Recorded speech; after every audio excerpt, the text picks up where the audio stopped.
जब सब अधिकार खत्म हो जाएंगे तब क्या करेंगे हम लोग? जब इस देश के संविधान को जिस तरह से ताकतवर लोग सत्ता में बैठ के पूंजीपति और ब्राह्मणवादी मिलके कुचलने का काम कर रहे हैं, आरएसएस बीजेपी के लोग जिस तरह से संविधान में मिले अधिकारों को खत्म करने का प्रयास कर रहे हैं, षड्यंत्र हो रहे हैं, जैसा मध्य प्रदेश में हुआ। मैं आपको याद दिला रहा हूं, स्पेशली मध्य प्रदेश के साथियों के, कि 12 फरवरी को भोपाल में जो प्रोग्राम है वो ऐसा होना चाहिए कि 12 फरवरी के बाद आपके अधिकारों की तरफ आंख उठाने से पहले मध्य प्रदेश ही नहीं पूरे देश में 1000 बार सोचा जाए।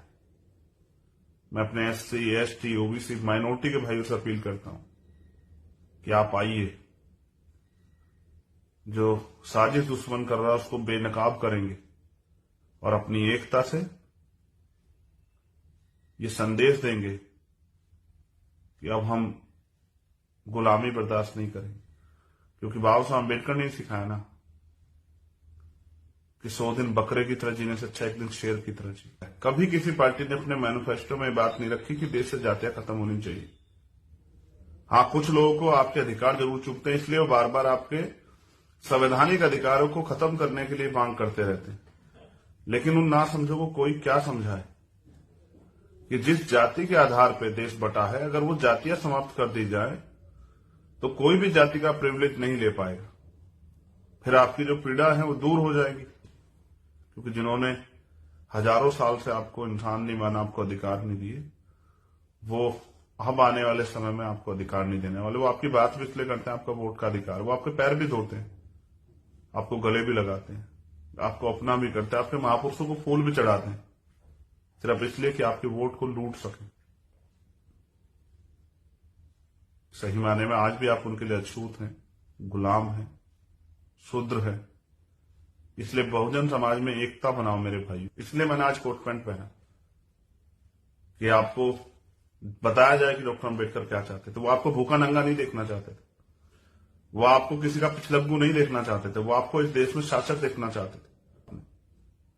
2 साल 11 महीने 18 दिन जाग के, दिन रात एक करके ये पूरा संविधान लिखा गया।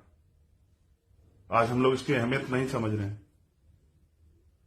हम ये सोचते हैं कि हमें अधिकार बहुत आसानी से मिल गए, जबकि ये सच नहीं है।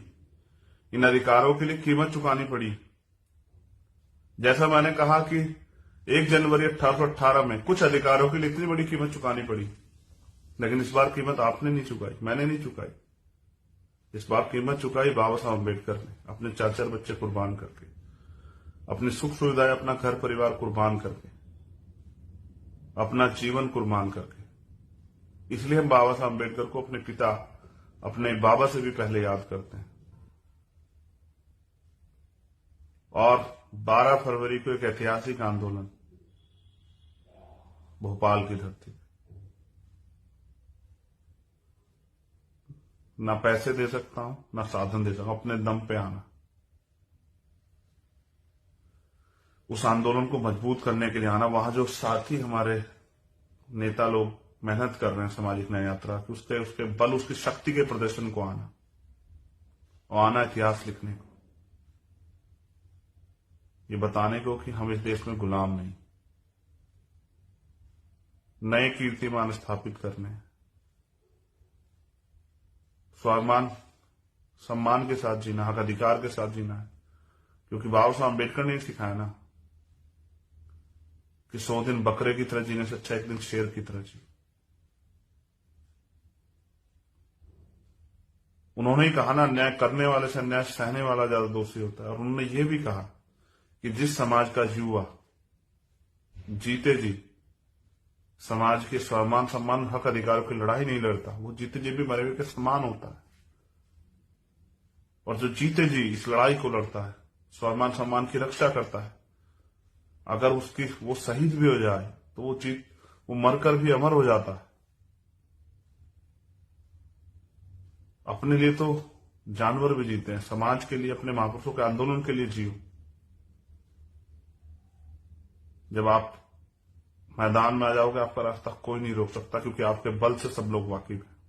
हमारा इतिहास इस बात का गवाह है, प्रमाणिकता है। हम एक ऐसे दौर में हैं जहां सब तरफ अंधेरा है और आखिरी उम्मीद आप है। कुछ साथियों को इशारा करते हुए कह रहा हूं, अपने निजी स्वार्थ में इस आंदोलन को कमजोर मत होने देना। जैसे बाबा साहब अम्बेडकर ने कहा कि बड़ी मुश्किल से तमाम तरह के आरोप, तमाम तरह के अन्याय, तमाम तरह की मुसीबतें, तमाम तरह की चीजों का सामना करते हुए मैं इस आंदोलन को तमाम तरह कुर्बानियां देते, अपने 4-4 बच्चों को कुर्बानियां देते मैं इस आंदोलन को यहां तक लेके आ पाया। मेरी आपसे अपील है कि अगर आप इसको आगे नहीं बढ़ाते, इसको पीछे मत जाना। कहा कि मुझे मेरे जाने के बाद मरा हुआ मत समझना। जब तक भारत का संविधान जिंदा है, मैं जिंदा।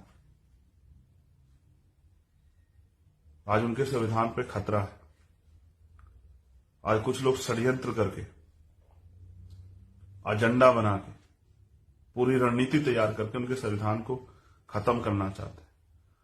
और उसी खत्म करने की प्रयास में उन्होंने देश के जो इंस्टीट्यूशन है, जिन पे आपको अवसर मिला था नौकरी में शामिल होकर आर्थिक रूप से ताकतवर होने का और अपने आने वाली पीढ़ियों की जिंदगी बदलने का, उन सारे सरकारी डिपार्टमेंट को एक एक करके बेच रहे हैं, अपने चंद पूंजीपति मित्रों के हाथ में दे रहे। स्वामी विवेकानंद ने भी कहा कि 21वीं सदी में पूंजीवाद और ब्राह्मणवाद का इतना बड़ा जो है एक समझौता होगा कि भारत की जनता पिस जाएगी।